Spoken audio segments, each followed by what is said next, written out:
A former Department of Justice employee says that a dispute over Mel Gibson and lethal weapons led to her firing.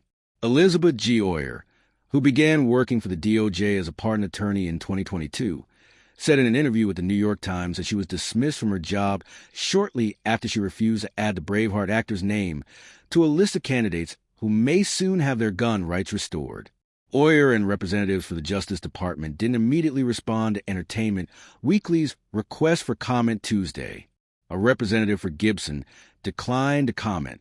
Oyer told the Times that she had drafted a memo recommending 9 individuals to have their rights to firearms restored.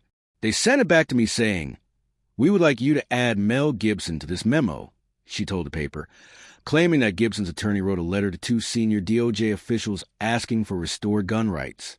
Oyer said she told her DOJ superiors that she wouldn't recommend to restore Gibson's gun rights, which the lethal weapon star lost due to a 2011 domestic violence conviction.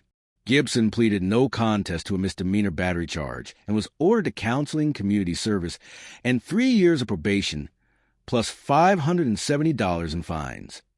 She said she was asked if her position was flexible and responded that it was not. The former pardon attorney recalled that the inquiring superior essentially explained to me that Mel Gibson has a personal relationship with President Trump and that should be sufficient basis for me to make a recommendation, and that I would be wise to make the recommendation.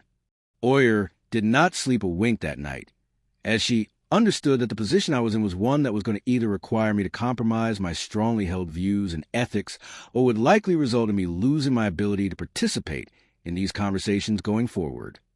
After telling a colleague, "I can't believe this, but I really think Mel Gibson is going to be my downfall," Oyer said she was summoned out of a meeting to learn that she'd been fired from the DOJ.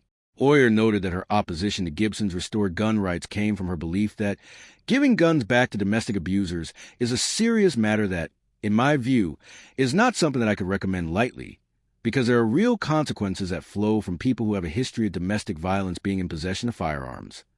She added, "This is dangerous. This isn't political. This is a safety issue." President Donald Trump recently named Gibson a special ambassador or special envoy to Hollywood, alongside Jon Voight and Sylvester Stallone. It is not clear what the responsibilities of the position will be. Gibson told EW at the time that he got the tweet at the same time as all of you and was just as surprised by the announcement. "Nevertheless, I heed the call," he said. "My duty as a citizen is to give any help and insight I can. Any chance the position comes with an ambassador's residence."